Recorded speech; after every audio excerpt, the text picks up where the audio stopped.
ഇത് നമുക്ക് കടലക്കറി ഉണ്ടാക്കുന്നത് ഇനി നോക്കാം. അപ്പോൾ ഞാൻ ഇതിന് മുമ്പ് വറുത്തരച്ചേക്കണ കടലക്കറിയുടെ ഒരു വീഡിയോ ഞാൻ അപ്ലോഡ് ചെയ്തിട്ടുണ്ട്. അപ്പോൾ നിങ്ങൾ കുറേ പേരൊക്കെ ട്രൈ ചെയ്ത് നോക്കിയിട്ട് നല്ല ടേസ്റ്റ് ഉണ്ടായിരുന്നു എന്ന് പറഞ്ഞു. അപ്പോൾ ഇന്ന് നമ്മൾ ഉണ്ടാക്കുന്നത് വറുത്തരയ്ക്കാണ്ടുള്ള കടലക്കറിയാണ് ഉണ്ടാക്കുന്നത്. ഇതേപോലെ കടലക്കറി ഉണ്ടാക്കിയാലും കടലക്കറിക്ക് നല്ല കൊഴുപ്പുണ്ടാവും. അപ്പോൾ നമ്മളിപ്പോൾ രാവിലെയൊക്കെ ആണെന്ന് വെച്ചിട്ടുണ്ടെങ്കിൽ ഇപ്പോൾ തേങ്ങയൊക്കെ വറുത്തൊക്കെ എടുത്ത് വരുമ്പോൾ കുറേ സമയം എടുക്കില്ല. അപ്പോൾ നമുക്ക് എപ്പോഴും അതേപോലെ കറി വയ്ക്കാൻ വേണ്ടിയിട്ട് പറ്റില്ലല്ലോ. അപ്പോൾ ഇതേപോലെ കറി വയ്ക്കാമെന്ന് വെച്ചിട്ടുണ്ടെങ്കിൽ അധികം സമയമൊന്നും വേണ്ട, പെട്ടെന്ന് തന്നെ റെഡിയാക്കിയിട്ട് എടുക്കാൻ പറ്റും. പിന്നെ ഇത് ചോറിൻ്റെ കൂടെ അല്ലെങ്കിൽ രാവിലെ കഞ്ഞീൻ്റെ കൂടെ അല്ലെങ്കിൽ ചപ്പാത്തിയുടെ കൂടെ അല്ലെങ്കിൽ ബ്രെഡിൻ്റെ ഉള്ളിൽ വെച്ചിട്ട് സാൻഡ്വിച്ച് പോലെയൊക്കെ കഴിക്കാനൊക്കെ ആയിരുന്നാലും നല്ല ടേസ്റ്റ് ഉണ്ടാവും. അപ്പോൾ നമുക്ക് നോക്കാം ഇതിലേക്ക് വേണ്ട സാധനങ്ങൾ എന്തൊക്കെയാണ്. ഞാനിവിടെ എടുത്തേക്കുന്നത് 500 ഗ്രാം കടലയാണ് എടുത്തേക്കുന്നത്. അത് ഇപ്പോൾ മെഷറിംഗ് കപ്പിലാണെന്ന് വെച്ചിട്ടുണ്ടെങ്കിൽ 2 കപ്പ് കടലയാണ് എടുത്തേക്കുന്നത്. കടല ഫസ്റ്റ് നന്നായിട്ട് കഴുകിയിട്ട് ഞാനിവിടെ രാത്രി കുതിർത്താൻ വേണ്ടിയിട്ട് വെച്ചിട്ടുണ്ടായിരുന്നു. ഇപ്പോൾ ഇവിടെ നേരം വെളുത്തു. അപ്പോൾ ഒരു 7-8 മണിക്കൂർ എടുക്കും കേട്ടോ കടല നല്ല സോഫ്റ്റായിട്ട് വരാൻ വേണ്ടിയിട്ട്. അപ്പോൾ ഈ കടല നമുക്ക് കുക്കറിലിട്ടിട്ടൊന്ന് വേവിച്ചിട്ട് എടുക്കണം. അപ്പോൾ ഇതാണ്ട് നീക്കി വയ്ക്കാം. ഇനി ഇതിലേക്ക് മസാല ഉണ്ടാക്കാൻ വേണ്ട സാധനങ്ങൾ എന്തൊക്കെയാണെന്ന് നോക്കാം. അപ്പോൾ ഞാനിവിടെ ഇതേപോലത്തെ 3 സവോള എടുത്തിട്ടുണ്ട്, ഒരു 12 വലിയ വെളുത്തുള്ളി എടുത്തിട്ടുണ്ട്, ഇതേപോലത്തെ ഒരു വലിയ കഷ്ണം ഇഞ്ചി എടുത്തിട്ടുണ്ട്. ഇഞ്ചിയും വെളുത്തുള്ളിയും കൂടിയിട്ടൊന്ന് ചതച്ചിട്ട് എടുക്കണം. സവോള നല്ല കനം കുറച്ചിട്ട് സ്ലൈസ് ചെയ്തിട്ട് എടുക്കണം. പിന്നെ കറിയിലേക്ക് നമ്മൾ പുളിക്ക് വേണ്ടിയിട്ട് ഞാനിവിടെ ഒരു തക്കാളി എടുത്തിട്ടുണ്ട്. ഒരുപാട് തക്കാളി ചേർക്കണ്ട കേട്ടോ, ഇതേപോലത്തെ ഒരു തക്കാളി ചേർക്കാം. പിന്നെ കറിയിലേക്ക് നമ്മൾ മസാലപ്പൊടികളായിട്ട് സാധാരണ നമ്മൾ കറിയിലേക്കൊക്കെ ചേർക്കണം. മഞ്ഞൾപ്പൊടിയും വേണം, മല്ലിപ്പൊടിയും വേണം, മുളക് പൊടിയും വേണം.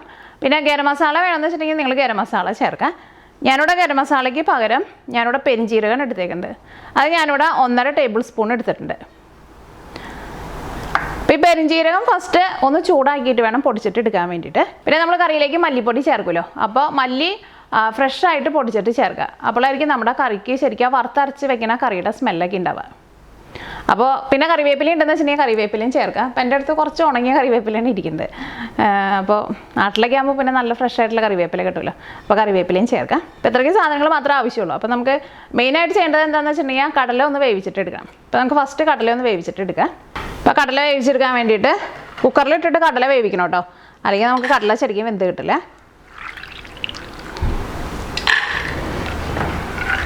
നമ്മുടെ നാട്ടിലേക്ക് വലിയ ടൈപ്പ് കടല കിട്ടും. എനിക്ക് വലിയ ടൈപ്പ് കടലയായിട്ട് ഇഷ്ടം. ഇപ്പോൾ ഇവിടെ അങ്ങനെ കാണുന്നില്ല. ഇപ്പോൾ ഇവിടെ എപ്പോഴും ഞങ്ങൾക്ക് ചെറിയ ടൈപ്പ് കടല കിട്ടണത്. ഇതിലേക്ക് നമുക്ക് കടല വേവിക്കാൻ വേണ്ടിയിട്ട് വെള്ളം ചേർക്കാം. ഞാൻ ഇതിലേക്ക് ഒരു 3 ഗ്ലാസ് വെള്ളമായിട്ടാണ് ചേർക്കുന്നത്. ഇതിലേക്ക് കടല വേവിച്ചെടുക്കാൻ വെള്ളം ചേർക്കാം. ഞാനിതിലേക്ക് 3 ഗ്ലാസ് വെള്ളം ചേർത്തിട്ടുണ്ട്. കടല നന്നായിട്ട് വേവിച്ചിട്ട് എടുക്കണം കേട്ടോ, അപ്പോഴായിരിക്കും നമ്മുടെ കറിക്ക് നല്ല ടേസ്റ്റ് ഉണ്ടാവുക. അപ്പോൾ ഞാനിവിടെ കുക്കറിൽ നിന്ന് ഒരു വിസിൽ വന്നു കഴിഞ്ഞിട്ടുണ്ടെന്ന് വെച്ചിട്ടുണ്ടെങ്കിൽ പിന്നെ കുക്കറിൻ്റെ ഉള്ളിൽ നിന്ന് വിസിൽ പോവാത്ത തരത്തിൽ തീ കുറച്ചിട്ട് ഒരു അരമണിക്കൂർ വയ്ക്കും.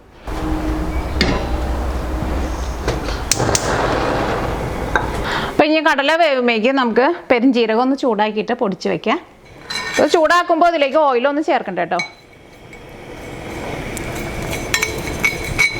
അപ്പോൾ ഞാൻ ലാസ്റ്റ് ഇട്ടിരുന്ന 2 വീഡിയോയ്ക്ക് സൗണ്ട് വളരെ കുറവായിരുന്നു. അത് കുറച്ച് പേരൊക്കെ പറഞ്ഞിട്ടുണ്ടായിരുന്നു സൗണ്ട് കുറവ് തന്നെയായിരുന്നു. അത് എൻ്റെ മൈക്കിന് എന്തോ ഒരു കുഴപ്പം പറ്റിയിട്ടുണ്ടായിരുന്നു. പക്ഷേ ഞാൻ ടെസ്റ്റ് ചെയ്ത് നോക്കുന്ന സമയത്ത് സൗണ്ട് കുഴപ്പമൊന്നും ഉണ്ടായിരുന്നില്ല.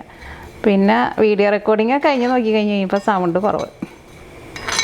പക്ഷേ ഈ വീഡിയോയ്ക്ക് നല്ല സൗണ്ട് ഉണ്ടാവും കേട്ടോ. ഞാനത് ശരിയാക്കിയിട്ടുണ്ട്, കുഴപ്പമുണ്ടാവില്ല എന്ന് വിചാരിക്കുന്നു. ഇപ്പോൾ നമ്മുടെ പെരിഞ്ജീരകം നന്നായിട്ട് ചൂടായിട്ടുണ്ട്. ഇത് കരിഞ്ഞു പോരുത് കേട്ടോ. ഈ തീ ഓഫ് ചെയ്യാം. ഇത് നമ്മൾ ഈ പാനിൽ നിന്ന് എടുത്ത് മാറ്റണം കേട്ടോ, അല്ലെങ്കിൽ ചൂട് കൊണ്ട് ഇത് ഇരുന്നിട്ടാണ്ട് കരിഞ്ഞു പോകും. ഇത് പൊടിച്ചിട്ട് കഴിഞ്ഞ് ഇത് ഞാനിവിടെ ഇതേപോലെ ഉള്ളി ചതക്കിന കല്ലിൽ വെച്ചിട്ടാണ് പൊടിച്ചിട്ട് എടുക്കുന്നത്. അപ്പം അങ്ങനെ പൊടിച്ചിട്ട് എടുക്കുമ്പോൾ നല്ല മണം വരുന്നുണ്ട് കേട്ടോ. അല്ലെങ്കിൽ മിക്സിയുടെ ചെറിയ ജാറിലിട്ടിട്ട് പൊടിച്ചെടുത്താലും മതി കേട്ടോ.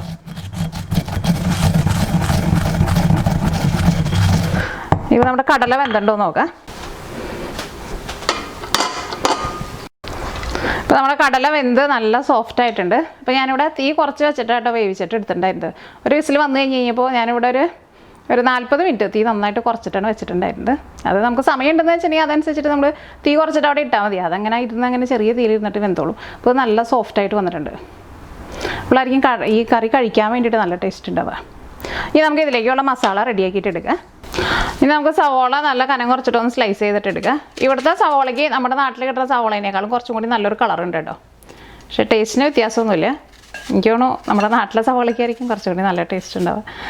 അതെന്ത് സാധനമായിരുന്നാലും ഇഞ്ചി ആയിരുന്നാലും വെളുത്തുള്ളിക്ക് ആയിരുന്നാലും എന്തിനും നമ്മുടെ നാട്ടിലെ ടേസ്റ്റ് നമുക്ക് ഇവിടുത്തെ ഒരു സാധനത്തിനും കിട്ടില്ല. എനിക്ക് തോന്നുന്നത് നമ്മുടെ മണ്ണിൻ്റെയൊക്കെ ഒരു പ്രത്യേകതയായിരിക്കും.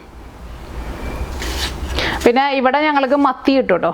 പക്ഷേ ഇവിടെ വെള്ളത്തിലുണ്ടാവണ മത്തിക്ക് ടേസ്റ്റ് ഉണ്ടാവില്ല. പക്ഷേ കാണാൻ വേണ്ടിയിട്ട് നല്ല ഭംഗിയായിരിക്കും. നല്ലൊരു നീല കളറായിരിക്കും. പിന്നെ അത്രയ്ക്ക് നമ്മുടെ നാട്ടിൽ അത്രയ്ക്ക് അങ്ങോട്ട് ഒരു ചെതമ്പലും ഉണ്ടാവില്ല. പക്ഷേ ടേസ്റ്റ് നമ്മുടെ നാട്ടിലെ മത്തിയുടെ ടേസ്റ്റ് ഉണ്ടാവില്ല. ഈ ഇഞ്ചിയും വെളുത്തുള്ളിയും ഒന്ന് ചതച്ചിട്ട് എടുക്കണം. ഉലുവയായിട്ടാ പൊടിച്ചിട്ട് എടുത്തത്. അല്ലെങ്കിൽ പിന്നെ കല്ല് നനഞ്ഞു കഴിഞ്ഞിട്ടുണ്ടെങ്കിൽ ഉലുവ നമുക്ക് പൊടിഞ്ഞ് കിട്ടില്ലല്ലോ. ഞാനുള്ളതെല്ലാനും റെഡി ആയിട്ടുണ്ട്. ഇനി ഇത് വെച്ചിട്ട് നമുക്ക് കടലക്കറി റെഡിയാക്കിയിട്ട് എടുക്കാം. അപ്പോൾ ഇനി കറി റെഡിയാക്കാൻ വേണ്ടിയിട്ട് ഒരു പാൻ വെച്ചിട്ട് ചൂടാക്കാം. കറിയിലേക്ക് നിങ്ങൾക്ക് വേണമെന്ന് വെച്ചിട്ടുണ്ടെങ്കിൽ കടുകും പൊട്ടിക്കാം കേട്ടോ. അപ്പോൾ ഞാൻ കടുക് പൊട്ടിക്കുന്നുണ്ട് കേട്ടോ. എനിക്ക് കടുക് പൊട്ടിക്കുന്നത് ഭയങ്കര ഇഷ്ടമാണ്. പക്ഷേ ഞാനത് ആദ്യം പറഞ്ഞിട്ടുണ്ടായിരുന്നില്ല കേട്ടോ. അതിങ്ങനെ കാണുമ്പോൾ പെട്ടെന്ന് ഓർമ്മ വരാം. അപ്പോൾ നിങ്ങൾക്ക് വേണമെന്ന് വെച്ചിട്ടുണ്ടെങ്കിൽ ഫസ്റ്റ് കുറച്ച് കടുകൊന്ന് പൊട്ടിക്കാം. അപ്പോൾ നമ്മുടെ പാൻ നന്നായിട്ട് ചൂടായിട്ടുണ്ട്. ഇനി ഇതിലേക്ക് ഓയിൽ ചേർക്കാം. അപ്പോൾ നിങ്ങൾ വെളിച്ചെണ്ണ ഉണ്ടെന്ന് വെച്ചിട്ടുണ്ടെങ്കിൽ വെളിച്ചെണ്ണയിൽ ഉണ്ടാക്കുക. അപ്പോഴായിരിക്കും കുറച്ചുകൂടി നല്ല ടേസ്റ്റ് ഉണ്ടാവുക. അപ്പോൾ ഈ കറിയിലേക്ക് നിങ്ങൾ ഓയിൽ ചേർക്കുമ്പോൾ കുറച്ച് ഓയിൽ കൂടുതൽ ചേർക്കണം കേട്ടോ. അപ്പോഴായിരിക്കും നമ്മുടെ കടലക്കറിക്ക് നല്ല ടേസ്റ്റ് ഉണ്ടാവുക. പിന്നെ നമ്മൾ ഇതിലേക്ക് അത്യാവശ്യം നന്നായിട്ട് സവോളയൊക്കെ ചേർക്കണുണ്ടല്ലോ. അപ്പോൾ സാധാരണ ഉണക്കപ്പയർ അങ്ങനത്തെ സാധനങ്ങളൊക്കെ ഞാൻ വയ്ക്കുമ്പോൾ കുറച്ച് ഓയിൽ ഒഴിക്കുള്ളൂ. പക്ഷേ കടലക്കറി ഉണ്ടാക്കുമ്പോൾ ഞാൻ കുറച്ച് ഓയിൽ കൂടുതൽ ചേർക്കും. അപ്പോഴായിരിക്കും കറി കഴിക്കാൻ വേണ്ടിയിട്ട് നല്ല ടേസ്റ്റ് ഉണ്ടാവുക. അല്ലെങ്കിൽ കടല ഭയങ്കര ഹാർഡായിട്ട് ഇങ്ങനെ ഇരിക്കും. അത് ഓയിലും കൂടിയാണ് ചെന്ന് കഴിയുമ്പോൾ കടല നല്ല സോഫ്റ്റായിട്ട് വരും. കഴിക്കാൻ വേണ്ടിയിട്ട് നല്ല ടേസ്റ്റായിരിക്കും. അപ്പോൾ ഓയിൽ നന്നായിട്ട് ചൂടായിട്ടുണ്ട്. ഇനി ഞാൻ ഇതിലേക്ക് ഒരു 1/2 ടീസ്പൂൺ കടുക് ചേർക്കുന്നുണ്ട്. ഇവിടെ മല്ലി ഓൾറെഡി ഫ്രഷ് ആയിട്ട് പൊടിച്ചിട്ടാണ് വെച്ചേക്കുന്നത്. മല്ലി പൊടിച്ചിട്ട് എടുക്കുമ്പോൾ ഞാൻ സാധാരണ ചൂടാക്കാണ്ടോ മല്ലി പൊടിക്കാറ്. ബാക്കി എന്ത് സാധനവും ഞാൻ മസാലകളൊക്കെ ചൂടാക്കിയിട്ടാണ് പൊടിക്കുക. പക്ഷേ മല്ലി എനിക്ക് ചൂടാക്കാണ്ട് പൊടിക്കുന്നത് ഇഷ്ടം. അപ്പോഴായിരിക്കും ആ മല്ലിയുടെ ശരിക്കുള്ള സ്മെല്ല് കിട്ടുക. അല്ലെങ്കിൽ ചൂടാക്കുമ്പോൾ ആ മല്ലിയുടെ സ്മെല്ലിനാണ്ട് ഒരു വ്യത്യാസം വരും. അപ്പോൾ നമ്മുടെ കടുക് പൊട്ടിയിട്ടുണ്ട്. ഇനി ഇതിലേക്ക് നമുക്ക് ഇഞ്ചിയും വെളുത്തുള്ളിയും സവോളയും ചേർക്കാം.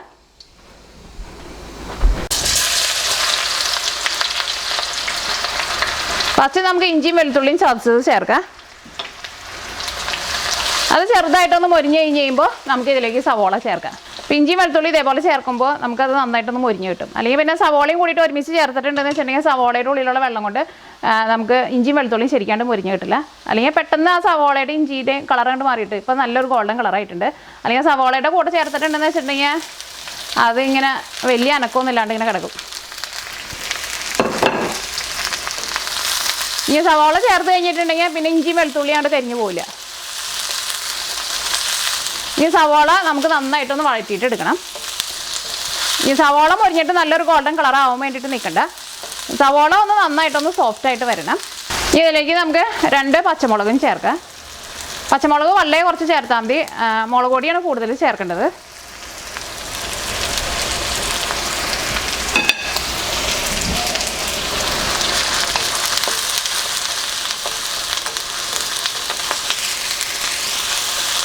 അപ്പോൾ സവോളയൊക്കെ ഒന്ന് വഴന്നു തുടങ്ങിയിട്ടുണ്ട്. ഇനി ഇതിലേക്ക് നമുക്ക് മഞ്ഞൾപ്പൊടി ചേർക്കാം. മഞ്ഞൾപ്പൊടി കൂടിയിട്ടാണ് മൊരിഞ്ഞ് വരുമ്പോഴേക്കും ഈ സവോളയൊക്കെ ആയിരുന്നാലും ഒന്നും കൂടി നന്നായിട്ടൊന്ന് സോഫ്റ്റായിട്ട് വരും. ഇതിലേക്ക് 1 ടേബിൾ സ്പൂൺ മഞ്ഞൾപ്പൊടിയാണ് ചേർക്കുന്നത്. ഈ മഞ്ഞൾപ്പൊടി ഇതിനകത്ത് കിടന്നിട്ട് നന്നായിട്ട് മൊരിയണം. മഞ്ഞൾ മൊരിഞ്ഞതിൻ്റെ ഒരു നല്ലൊരു സ്മെല്ലൊക്കെ വരുന്നുണ്ട്. ഇനി ഇതിലേക്ക് നമുക്ക് മല്ലിപ്പൊടി ചേർക്കാം. ഇനി ഞാനിവിടെ തീ ഒരു ഇത് നന്നായിട്ട് കുറച്ച് വെക്കുകയാണ്. മല്ലിപ്പൊടി നമ്മൾ ഈ കറിയിലേക്ക് സാധാരണ കറികളിൽ ചേർക്കണതിനേക്കാളും കുറച്ചും കൂടിയും കൂടുതൽ ചേർക്കും കേട്ടോ. അപ്പോഴായിരിക്കും നമ്മുടെ കറിക്ക് ആയിരുന്നാലും ആ വറുത്തരച്ച കറിയുടെ ഒരു ടേസ്റ്റും കറിക്ക് നല്ലൊരു കൊഴുപ്പൊക്കെ ഉണ്ടാവുക. അപ്പോൾ ഞാനിവിടെ ഇതേപോലെ ഇങ്ങനെ ടേബിൾ സ്പൂണിൽ ഇതേപോലെ ഇങ്ങനെ നിറച്ചെടുക്കുന്നുണ്ട്. 1 ടേബിൾ സ്പൂൺ, 2 ടേബിൾ സ്പൂൺ. ഇതിങ്ങനെ ഫ്രഷായിട്ട് പൊടിച്ചെടുത്തേക്കണത് കൊണ്ട് തന്നെ നല്ലൊരു സ്മെല്ല് വരുന്നുണ്ട് കേട്ടോ. പിന്നെ നമ്മൾ സാധാരണ മിക്സിയിൽ മല്ലി പൊടിച്ചിട്ട് എടുക്കുമ്പോൾ അത്രയ്ക്കാണ്ട് നൈസ് പൗഡറായിട്ട് പൊടിഞ്ഞ് കിട്ടില്ല. പക്ഷേ അത് കുഴപ്പമില്ല കേട്ടോ. അപ്പോൾ ഞാനിതിലേക്ക് ഒരു 3.5 ടേബിൾ സ്പൂൺ മല്ലിയാണ് ചേർത്തേക്കുന്നത്. അത് മല്ലി കൂടില്ല കേട്ടോ. മല്ലി അത്രയ്ക്ക് വേണം. ഈ മല്ലി ഈ സവോളയുടെ കൂടെ ഇട്ടിട്ട് നന്നായിട്ട് മൊരിച്ചിട്ട് എടുക്കണം. അത് നിങ്ങൾ പ്രത്യേകം ശ്രദ്ധിക്കുക. അപ്പോഴായിരിക്കും നമ്മൾ ആ വറുത്തരച്ച് വെക്കുന്ന ആ കറിയുടെയൊക്കെ ഒരു ടേസ്റ്റ് കിട്ടുക. അപ്പോൾ കഴിയുന്നതും മല്ലി റെഡിമെയ്ഡായിട്ട് വാങ്ങണ മല്ലി ചേർക്കാണ്ട് ഇതേപോലെയുള്ള മല്ലി ചേർക്കുക. ഈ മല്ലി നന്നായിട്ട് മൊരിയണം. അല്ലെങ്കിൽ നമ്മുടെ കറിക്ക് മല്ലിയുടെ ഒരു പച്ച ടേസ്റ്റ് വരും. അത് നിങ്ങൾ പ്രത്യേകം ശ്രദ്ധിക്കുക. അപ്പോൾ ഈ മസാലപ്പൊടികൾ എല്ലാവരും നന്നായിട്ട് മൊരിഞ്ഞ് വരണമെന്ന് വെച്ചിട്ടുണ്ടെങ്കിൽ നമ്മളതനുസരിച്ചിട്ട് ഓയിൽ ചേർക്കണം. കാരണം ഇതിലേക്ക് നമ്മൾ മല്ലി കൂടുതൽ ചേർക്കുന്നുണ്ട്. അല്ലെങ്കിൽ ഓയിൽ ഇല്ലയെന്ന് വെച്ചിട്ടുണ്ടെങ്കിൽ നമ്മുടെ മല്ലി നമുക്ക് ശരിക്കും മൊരിഞ്ഞ് കിട്ടില്ല കേട്ടോ.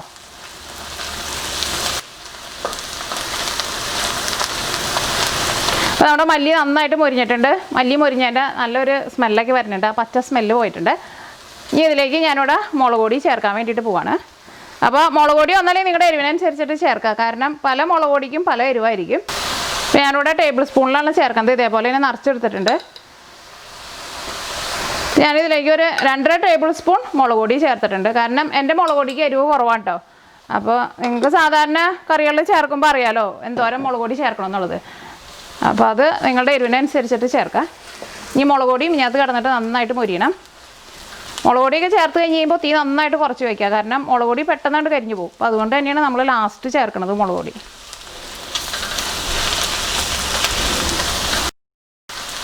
ഇതേപോലെ ഇങ്ങനെ നന്നായിട്ട് ഇങ്ങനെ മൊരിയിച്ചിട്ട് എടുക്കുക. ഇനി ഞാൻ ഇതിലേക്ക് വേവിച്ച് വെച്ചേക്കണ കടലയും ചേർക്കുന്നുണ്ട്, പിന്നെ തക്കാളിയും ചേർക്കുന്നുണ്ട്. പിന്നെ നമ്മൾ ആ പൊടിച്ച് വെച്ചേക്കണ പെരിഞ്ചീരകം ഉണ്ടല്ലോ, അത് നമുക്ക് ഇപ്പോൾ ചേർക്കണ്ട. കറിയുടെയൊക്കെ ഒരു 3/4 ഭാഗമൊക്കെ റെഡി ആയി കഴിഞ്ഞ് കഴിയുമ്പോൾ ചേർത്താൽ മതി. അപ്പോൾ നമ്മുടെ കറിക്ക് നല്ലൊരു സ്മെല്ല് കിട്ടും. ഇപ്പോൾ നമ്മുടെ മസാലപ്പൊടികളൊക്കെ ഇതിനകത്ത് കിടന്നിട്ട് നന്നായിട്ട് മൊരിഞ്ഞിട്ടുണ്ട്. ഇപ്പോൾ ചെറിയ തീയിലിട്ടിട്ട് മൊരിച്ചിട്ട് എടുക്കുക, അത് പ്രത്യേകം ശ്രദ്ധിക്കുക. ഇനി ഇതിലേക്ക് തക്കാളി ചേർക്കുക.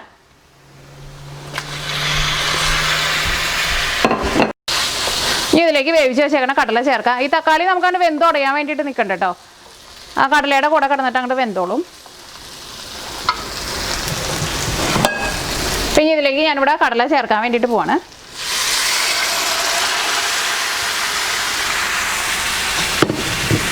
ഈ തീ നന്നായിട്ട് കൂട്ടി വയ്ക്കുക. ഈ കടല നമ്മൾ വേവിച്ചിട്ട് കുക്കറിലിട്ടിട്ട് വേവിച്ചിട്ട് എടുക്കുമ്പോൾ ഉപ്പ് സാധാരണ ചേർക്കില്ലല്ലോ. അപ്പോൾ ഞാനും ഉപ്പ് ചേർത്തിട്ടുണ്ടായിരുന്നില്ല കേട്ടോ. ഇതേപോലെ മസാല ഇടുന്ന സമയത്ത് ഉപ്പ് ചേർത്താൽ മതി. ഇനി കറിയിലേക്ക് ആവശ്യത്തിന് ഉപ്പ് ചേർക്കുക.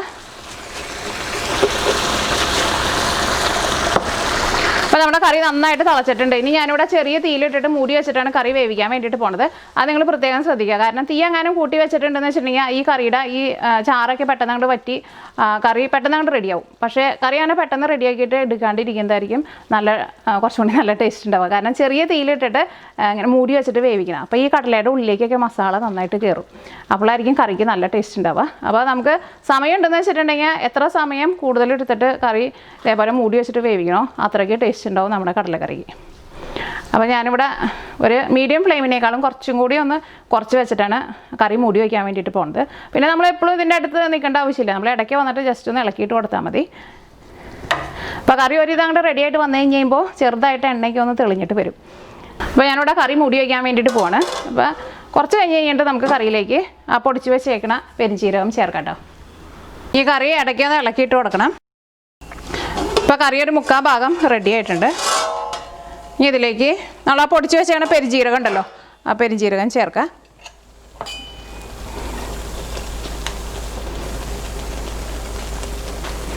പെരിഞ്ചീരകം നിങ്ങൾ ഒറ്റയടിക്ക് നമ്മൾ ആ പൊടിച്ചത് മുഴുവനും ചേർക്കണ്ട കേട്ടോ. അത് നമ്മുടെ ടേസ്റ്റിനനുസരിച്ചിട്ട് ചേർത്ത് കൊടുത്താൽ മതി. കാരണം ഇതിപ്പോൾ മുഴുവനും ഞാൻ ഇതിലേക്ക് ചേർക്കണില്ല കേട്ടോ.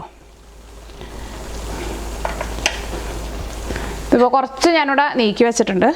അപ്പോൾ ഇതിലേക്ക് ഞാനിപ്പോൾ ഇവിടെ ഒരു ഏകദേശം 1 ടേബിൾ സ്പൂൺ പൊടിച്ചതായിട്ട് ചേർത്തിട്ടുള്ളൂ. നമ്മളൊരു 1.5 ടേബിൾ സ്പൂൺ എടുത്തിട്ടുണ്ടായിരുന്നു. ഇനി മിക്സ് ചെയ്ത് കഴിഞ്ഞിട്ട് നമുക്ക് ടേസ്റ്റ് നോക്കിയിട്ട് വേണമെന്ന് വെച്ചിട്ടുണ്ടെങ്കിൽ അതനുസരിച്ചിട്ട് ചേർത്ത് കൊടുത്താൽ മതി. ഇനി പെരിഞ്ചീരകം ചേർത്ത് കഴിഞ്ഞിട്ട് ഞാൻ കറിയുടെ ടേസ്റ്റ് നോക്കട്ടെ കേട്ടോ. അപ്പോൾ നമുക്ക് ടേസ്റ്റിനനുസരിച്ചിട്ട് ഇനി വേണമെന്ന് വെച്ചിട്ടുണ്ടെങ്കിൽ ബാക്കിയുള്ളതും ചേർത്ത് കൊടുക്കാം. ഞാൻ അതിൽ നിന്ന് കുറച്ചും കൂടിയും പെരിഞ്ചീരകം ചേർക്കണുണ്ട് കേട്ടോ.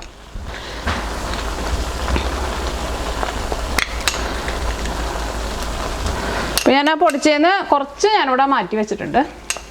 അപ്പോൾ ഇതിലേക്ക് ഏകദേശം ഒരു 1.25 ടേബിൾ സ്പൂൺ പെരിഞ്ചീരകം പൊടിച്ചത് ചേർത്തിട്ടുണ്ട്. ഈ കറി തീ നന്നായിട്ട് കുറച്ചിട്ട് ഒരു 5 മിനിറ്റ് കൂടി ഒന്ന് മൂടി വയ്ക്കുക. അപ്പോൾ നമ്മൾ പെരിഞ്ചീരകം ചേർത്ത് കഴിഞ്ഞിട്ട് ഒരു 5 മിനിറ്റ് കൂടി തീ നന്നായിട്ട് കുറച്ചിട്ട് കറി മൂടി വെച്ചിട്ടുണ്ടായിരുന്നു. ഇതിൽ സൈഡിലൊക്കെ ചെറുതായിട്ടൊന്ന് ഓയിലൊക്കെ തെളിഞ്ഞ് വന്നിട്ടുണ്ട്. കറിയുടെ ഗ്രേവിയൊക്കെ ആയിരുന്നാലും നല്ല തിക്കായിട്ട് വന്നിട്ടുണ്ട് കേട്ടോ. ഇങ്ങനെ ഒരുപാട് ചാറിലല്ല കേട്ടോ ഈ കറി എടുക്കണത്. ഇതേപോലെ ഇങ്ങനെ ചെറുതായിട്ട് ഇങ്ങനെ തിക്കായിട്ട് എടുക്കണം.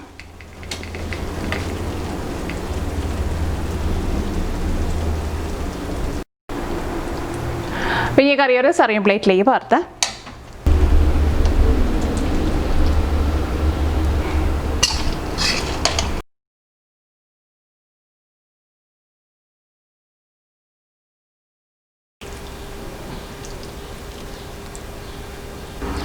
ഇപ്പോൾ നമ്മുടെ കടലക്കറി റെഡി ആയിട്ടുണ്ട്. കറിയുടെ നല്ലൊരു മണമാക്കി വരണുണ്ട് കേട്ടോ. ഈ കറിയിലേക്ക് നമ്മൾ ഫ്രഷ് ആയിട്ടാണല്ലോ പെരിഞ്ചീരകം പൊടിച്ച് ചേർത്തത്. അതേപോലെ തന്നെ മല്ലിപ്പൊടി ചേർക്കുമ്പോഴായിരുന്നാലും കഴിയുന്നതും ഫ്രഷ് ആയിട്ട് പൊടിച്ചിട്ട് ചേർക്കാൻ വേണ്ടിയിട്ട് നോക്കാം. അപ്പോഴായിരിക്കും ആ കറിയുടെ ശരിക്കുള്ള ടേസ്റ്റ് കിട്ടുക. ഈ കറി ഞാനൊന്ന് കഴിച്ചുകൊണ്ട് കേട്ടോ.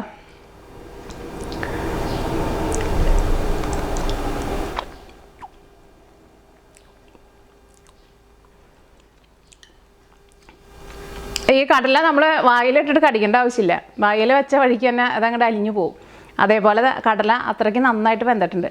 അപ്പോൾ അതേപോലെ കടലക്കറി ഉണ്ടാക്കുമ്പോൾ ഫസ്റ്റ് ശ്രദ്ധിക്കേണ്ടത് എന്താണെന്ന് വെച്ചിട്ടുണ്ടെങ്കിൽ കടല ചെറിയ തീയിലിട്ടിട്ട് വേവിച്ചിട്ട് എടുക്കുക. അപ്പോൾ കടല നല്ല സോഫ്റ്റായിട്ട് കിട്ടും. അതേപോലെ തന്നെ ഇതിലേക്ക് നമ്മൾ മസാല ഇട്ട് കഴിഞ്ഞിട്ടും പിന്നെ തീയൊന്ന് കുറച്ച് വെച്ചിട്ടാണല്ലോ നമ്മൾ വേവിച്ചിട്ട് എടുത്തത്. പിന്നെ കടല ഓൾറെഡി നന്നായിട്ട് വെന്ത് കഴിഞ്ഞിട്ടുണ്ടെങ്കിൽ തന്നെ കടലയുടെ ഉള്ളിലേക്ക് തന്നെ മസാല പെട്ടെന്ന് കയറിക്കോളും. ഈ കറി നമ്മൾ കഴിക്കുമ്പോൾ കടലയായിരുന്നാലും മസാലയായിരുന്നാലും രണ്ടും സെപ്പറേറ്റ് ആയിട്ട് നിൽക്കണില്ല. രണ്ടും കൂടിയിട്ട് ഒരുമിച്ച് അങ്ങോട്ട് മിക്സ് ആയിട്ടാണ് വരുന്നത്. അല്ലെങ്കിൽ ചിലപ്പോൾ നമ്മൾ കടലക്കറിക്ക് വെക്കുമ്പോൾ ഈ കടലയാകുമ്പോൾ ഒരു മസാലയും പിടിച്ചിട്ടുണ്ടാവില്ല. കടല അങ്ങോട്ട് സെപ്പറേറ്റ് ആയിട്ടിരിക്കും, മസാല അങ്ങോട്ട് സെപ്പറേറ്റ് ആയിട്ടിരിക്കും. അപ്പോൾ ശരിക്കും നല്ല ടേസ്റ്റുള്ളൊരു കറിയാണത്. കാരണം എൻ്റെ വീട്ടിൽ എല്ലാവർക്കും നല്ല ഇഷ്ടമുള്ളൊരു കറിയാണത്. എനിക്കും നല്ല ഇഷ്ടമാണ് ഇതേപോലെ കടലക്കറി വയ്ക്കുന്നത്. ഇത് പുട്ടിൻ്റെ കൂടെ അല്ലെങ്കിൽ ചോറിൻ്റെ കൂടെ അല്ലെങ്കിൽ കഞ്ഞിയുടെ കൂടെ അല്ലെങ്കിൽ ചപ്പാത്തി എടുത്ത് കഴിഞ്ഞിട്ട് ചപ്പാത്തിയുടെ ഉള്ളിൽ നിങ്ങൾക്ക് മയോനൈസ് ഇഷ്ടമാണെന്ന് വെച്ചിട്ടുണ്ടെങ്കിൽ കുറച്ച് മയോനൈസും തേച്ച് കൊടുക്കുക. എന്നിട്ട് ഈ കടലക്കറി കുറച്ച് വയ്ക്കുക. എന്നിട്ട് ഫ്രഷായിട്ട് സവോള നല്ല പൊടിയായിട്ട് കട്ട് ചെയ്തിട്ട് സവോളയും കൂടി ചേർക്കാം. എന്നിട്ട് ജസ്റ്റ് റോൾ ചെയ്തിട്ട് കഴിക്കുക. നല്ല ടേസ്റ്റാണ്. ഞാൻ ഇവിടെ മിക്കപ്പോഴും അങ്ങനെ കഴിക്കാറുണ്ട്. അപ്പോൾ ഈ നാളെ വേറൊരു അടിപൊളി റെസിപ്പി ആയിട്ട് വരാം. അപ്പോൾ നിങ്ങൾക്ക് മിയ കിച്ചൺ റെസിപ്പികൾ ഈ പുതിയ റെസിപ്പികൾ വരുമ്പോൾ നിങ്ങൾക്ക് കാണണമെന്ന് വെച്ചിട്ടുണ്ടെങ്കിൽ മിയ കിച്ചൺ സബ്സ്ക്രൈബ് ചെയ്യാൻ വേണ്ടിയിട്ട് മറക്കരുത്.